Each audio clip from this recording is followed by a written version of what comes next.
So there's been a lot of that and busyness as well. But there's also the change in the seasons coming. We can feel it.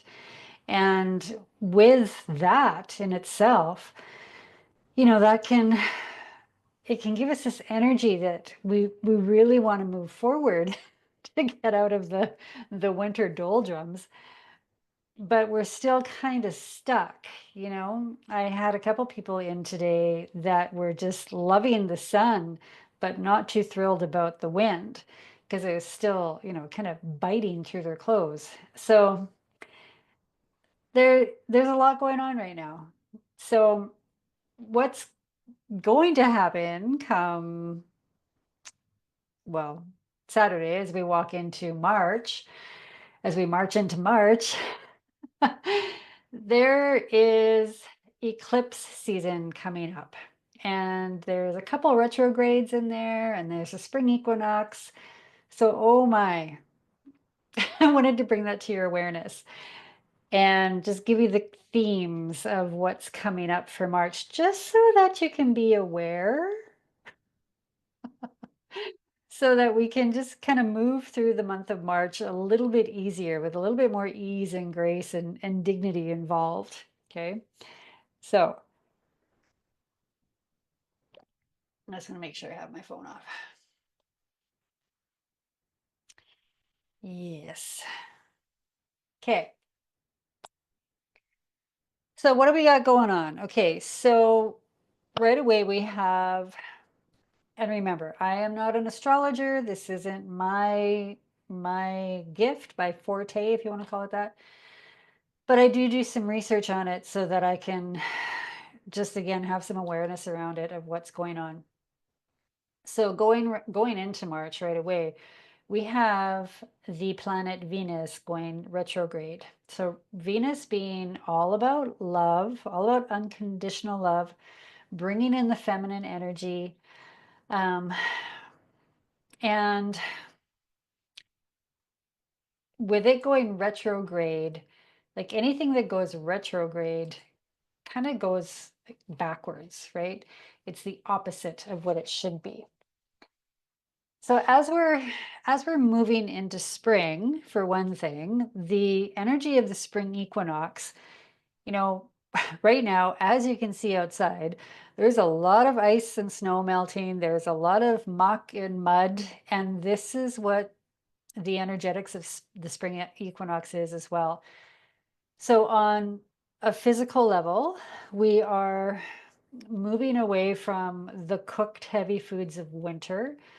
There is going to be soon these really strong little plants that are going to be shooting out of the ground, nettles and dandelions and those type of plants are going to be scooting out of the ground soon, and they are for cleaning the kidneys, cleaning the liver, cleaning the lymphatic system. And this is what we want to do right now in the spring, is clean up all that old heavy cooked food matter that is in us.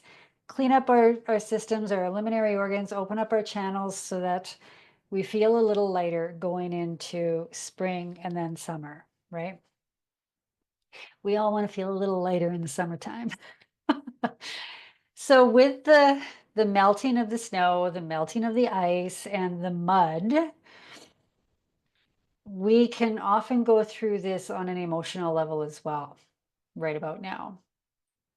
And with March having the eclipses in it, it's eclipse season, plus these couple retrograde planets and the energy of the spring equinox, we might find ourselves going through some emotional muddy waters in March. Okay. So I just wanted to bring that up to you, just to be aware, just so we can navigate it a little easier. So the eclipses, they really are about like a deep spiritual transit.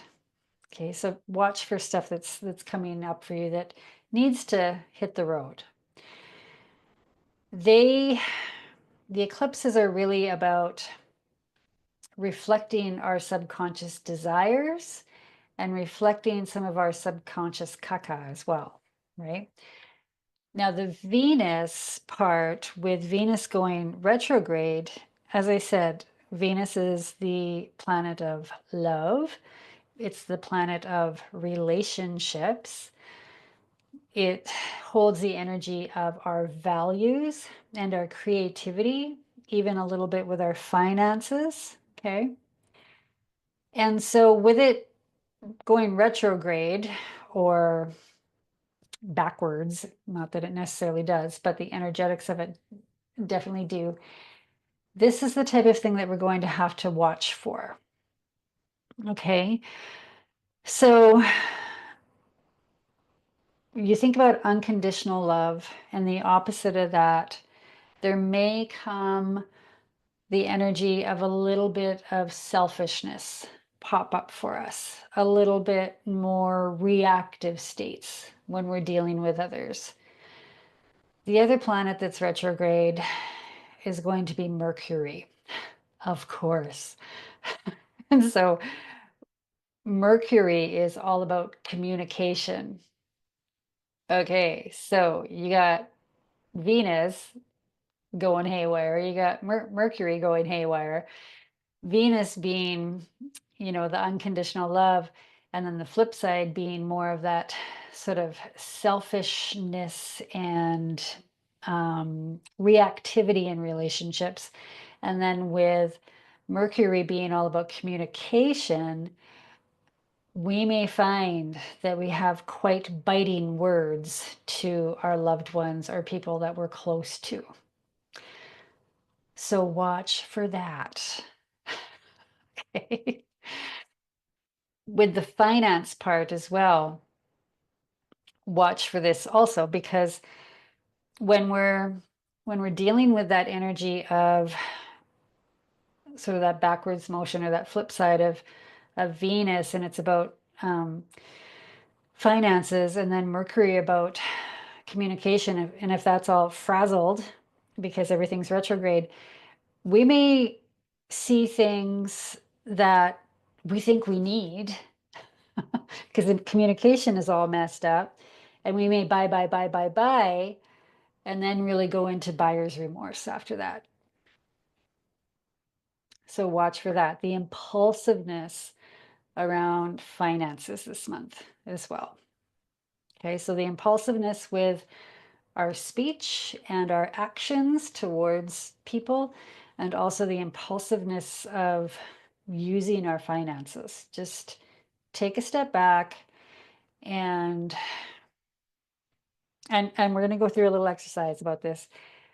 What is it that you value the most?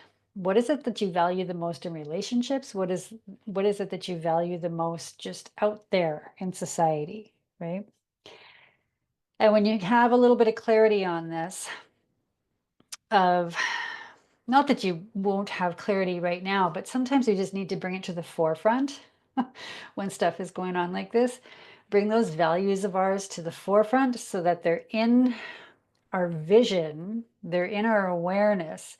So that when something comes up and we get that impulsiveness to either bite somebody's head off or buy something that we really don't need, then we can have the awareness around it, right? And right now, with everything going on in the world, there's a lot of this going on, right? A lot of people biting each other's heads off with all kinds of things out there. So be careful around that. And so patience is one of the virtues that comes in when we're in these retrograde states, right? So I want you to be aware of that.